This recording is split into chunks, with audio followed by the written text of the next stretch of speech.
This is the IELTS Listening Test. You will hear a number of different recordings, and you will have to answer questions on what you hear. There will be time for you to read the instructions and questions, and you will have a chance to check your work. All the recordings will be played once only. Now turn to part 1. Listen to the conversation between Fred and Mary, who are talking about a farewell party, and answer questions 1 to 4.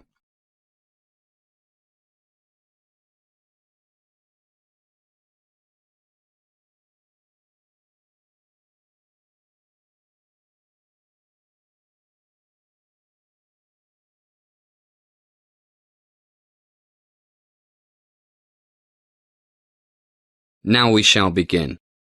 You should answer the questions as you listen because you will not hear the recording a second time. Listen carefully and answer questions. Mary, thank God you're here. We've a ton of work to do if we're going to get everything ready for tonight. Whose idea was it to have this going-away party for Christ anyway? It was your idea, Fred. Remember? Hey, I suggested a small get-together for a few close friends. I didn't mean inviting half the university. Well, it's too late now. We have about 3 hours to get everything under control. Have you got that list of things we need to do? Yeah, it's in my room. Hang on, I'll go get it. Hell, I can't find it. What do you mean you can't find it? I can't find it. What do you think I mean? Damn, I remember I left it in the library. Okay, cool down. We'll manage. I can remember what's on it. Let's check the food and drink situation. Did you arrange the beer? Yeah, Jim said he'd bring 10 cases of cold Budweiser, ice and a couple of big bins to keep it cold. Says he'll get here around 5. You know Jim. He'll probably turn up drunk around midnight. No problem. I phoned him a few minutes ago. He's at Jenny's place. She's keeping him away from alcohol until he's delivered everything safe and sound. What about the wine? You said you'd look after it. Oh my God, I completely forgot. What's the time? 3:30. Okay, I'll go to the liquor store and sort it out. Will they deliver? No problem. But you'll have to pay up front. I reckon about 60 people will turn up. Allow for half a bottle per person. That makes 30 bottles, half red, half white. What do you think? That should be enough. Better to have too much than too little. Why not make it 40? 25 red and 15 white. As the conversation continues, answer questions 5 to 10.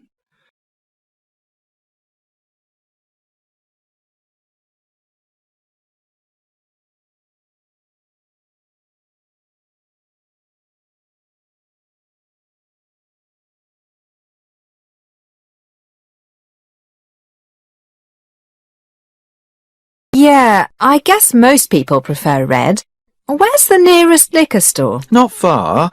Go out the front door, turn right. Sorry, left. Take the second street on your right and it's 300 yards down on the left, just before you get to the park. Okay, I'll go in a few minutes. Let's first make a quick list to make sure we haven't forgotten anything. Glasses. What about glasses? Sally borrowed 100 beer glasses and 100 wine glasses from the student bar. They're in the cupboard. Should be enough. Yeah, should be.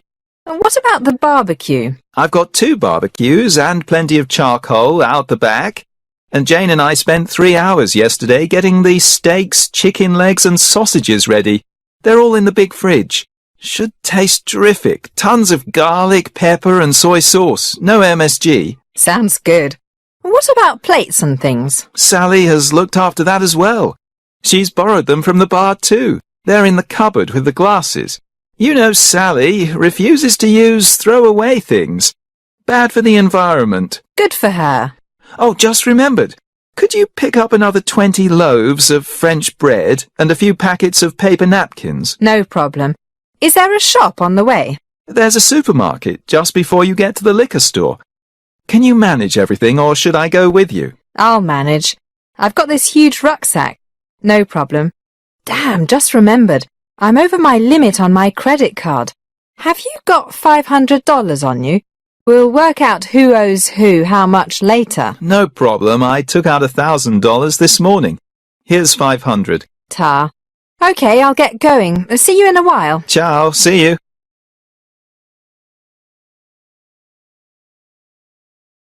That is the end of Part 1. Part 2. You are going to hear a talk by Richard Thomas, who is the head of the chemistry department of a college. He is going to give a brief introduction of the college, and you must answer questions according to what you hear. Now first look at questions 11 to 15.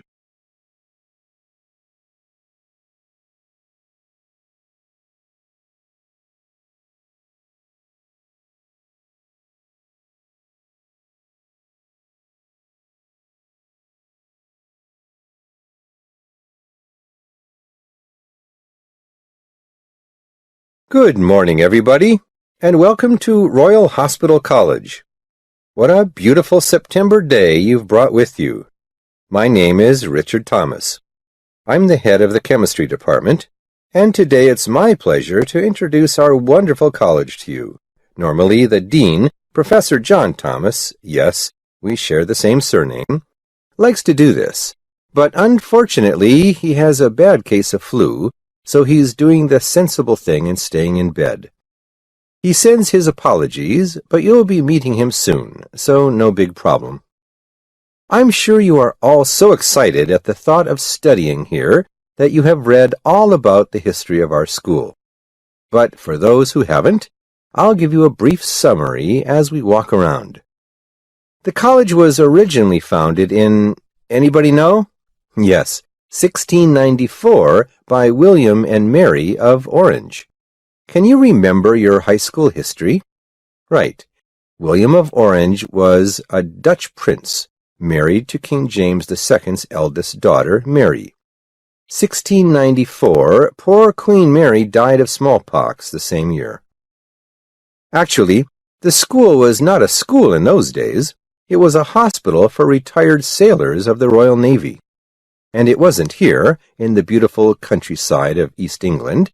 It was located in what is now East London, on the banks of the River Thames. Back in those days, it was also in the countryside, but London grew and grew, and by the end of the 19th century, it was surrounded by houses and smoky factories. So, after the Second World War, a New Zealand millionaire named Sir Gifford Reed kindly gave the school £65 million to move to here. He was an architect, and he designed much of the beautiful school that you see today. It opened in 1933, and if you look to your right, there is a statue of Sir Gifford Reed facing that other large statue of Queen Victoria. As the talk is going on, answer the questions 16 to 20.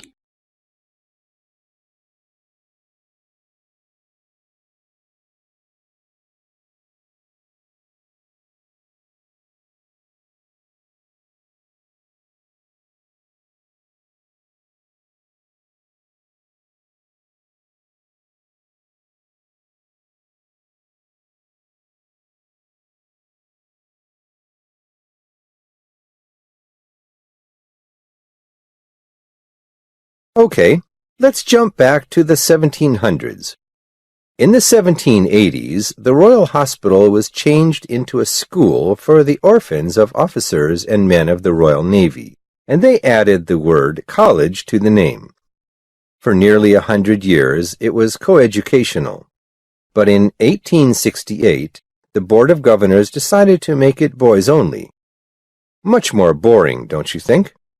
And it stayed that way right up until 1991, when the school became coeducational again.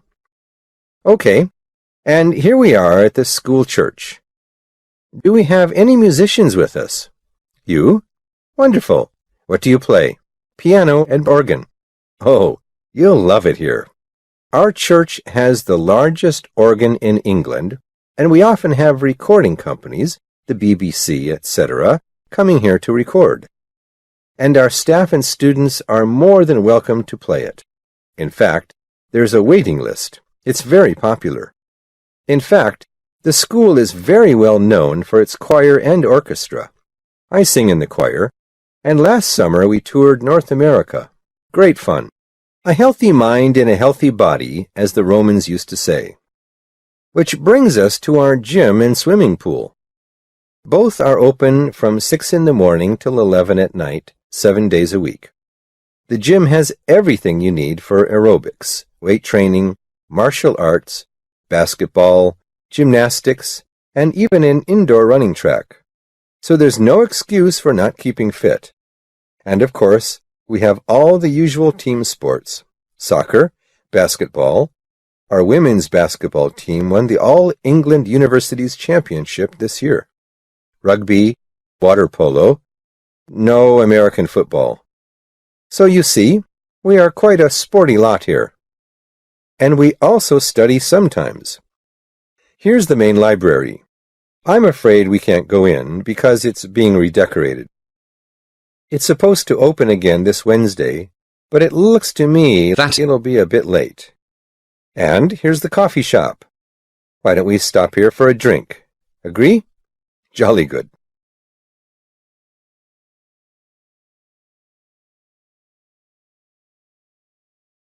That is the end of Part 2. Part 3. First, you have some time to look at questions 21 to 25.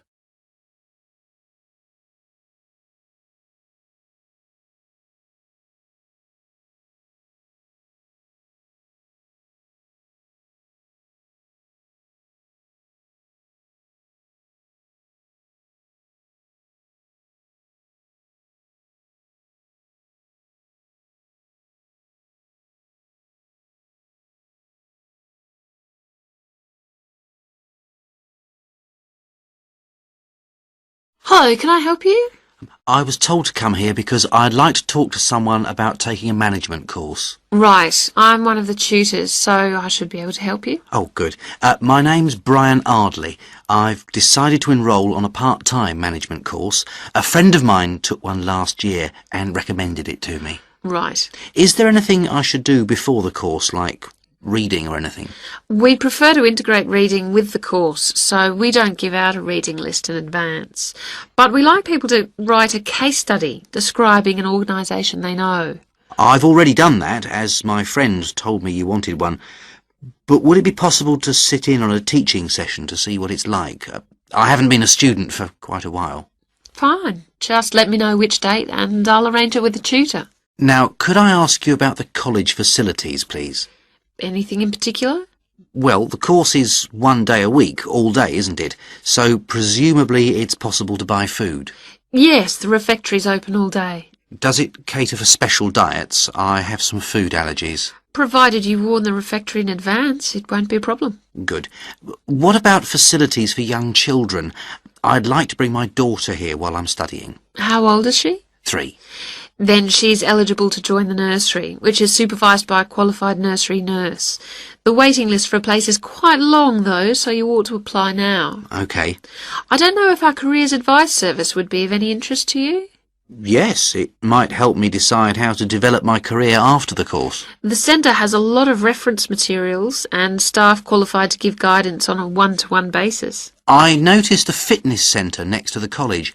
Is that for students? It's open to everyone, but students pay an annual fee that's much less than the general public pay.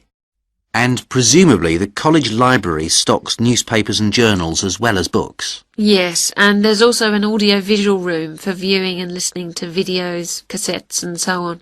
Is there also access to computers? Yes, your tutor will need to arrange with the technical support team for you to get a password, so ask him or her about it when you start the course. OK. Before you hear the rest of the conversation, you have some time to look at questions 26 to 30.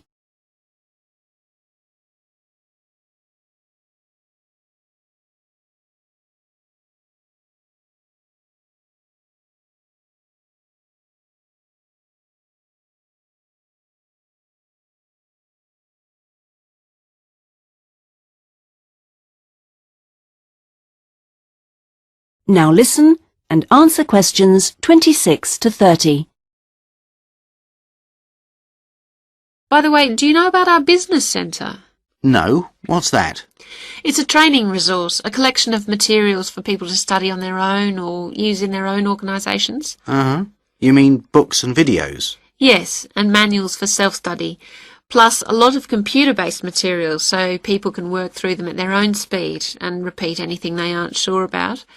And you can hire laptops to use in your own home or workplace, as well as printers that you can take away. Does it have anything that I could use to improve my study skills? I don't have much idea about report writing, and I'm sure I'll need it on the course. Oh, yes, there's plenty of useful material. Just ask one of the staff. Does the centre cover all the main areas of business? Yes, topics like finance and, of course, marketing, that's a popular one. Local managers seem to queue up to borrow the videos. So it isn't just for students then? No, it's for members only, but anyone can join. How much does it cost? £100 a year for a company and £50 for an individual, with no discount for students, I'm afraid. Well, that's very helpful. Well, I think that's all. I'd better go home and fill in the enrolment form. Thanks for all your help. You're welcome. Goodbye. Goodbye. That is the end of Part 3. Part 4. You will hear part of a lecture about issues involved in the management of the growth of cities. First, you have some time to look at questions 31 to 40.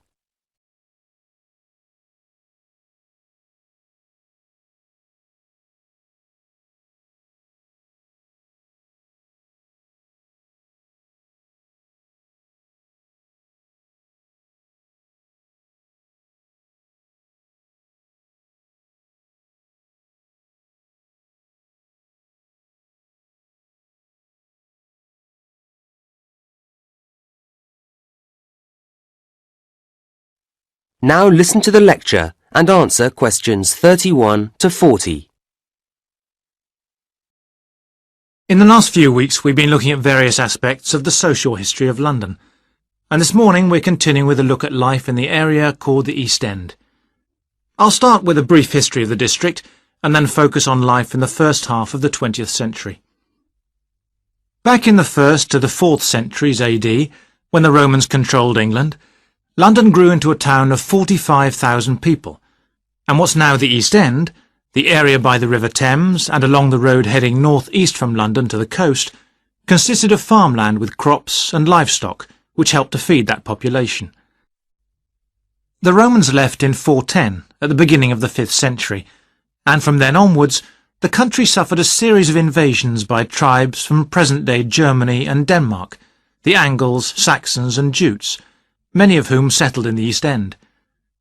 The technology they introduced meant that metal and leather goods were produced there for the first time, and as the East End was by the river, ships could transport goods between there and foreign markets.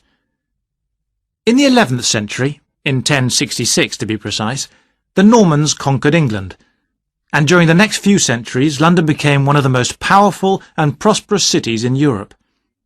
The East End benefited from this, and because there were fewer restrictions there than in the city itself, plenty of newcomers settled there from abroad, bringing their skills as workers, merchants or moneylenders during the next few hundred years. In the 16th century, the first dock was dug, where ships were constructed, eventually making the East End the focus of massive international trade. And in the late 16th century, when much of the rest of England was suffering economically, a lot of agricultural workers came to the East End to look for alternative work.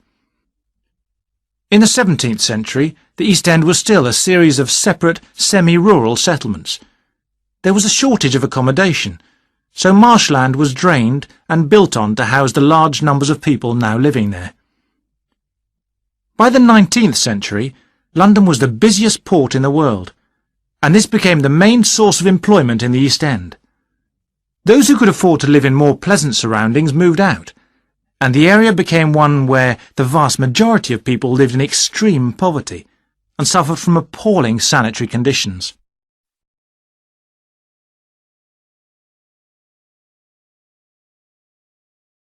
That brief outline takes us to the beginning of the 20th century, and now we'll turn to housing. At the beginning of the century, living conditions for the majority of working people in East London were very basic indeed.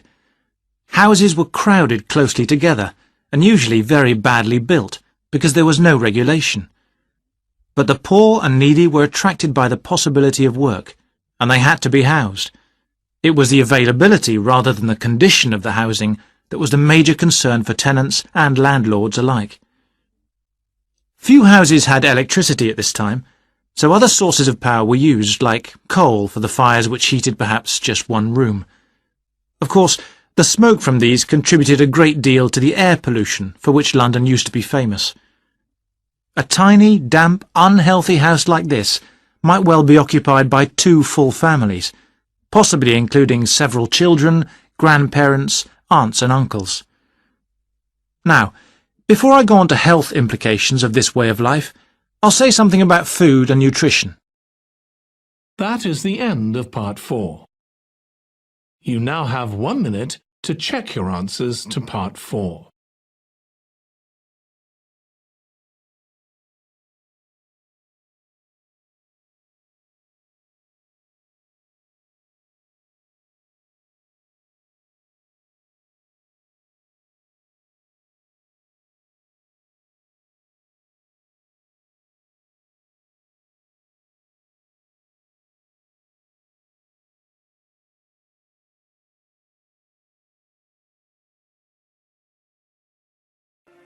That is the end of the listening test. In the IELTS test, you will now have 10 minutes to transfer your answers to the answer sheet.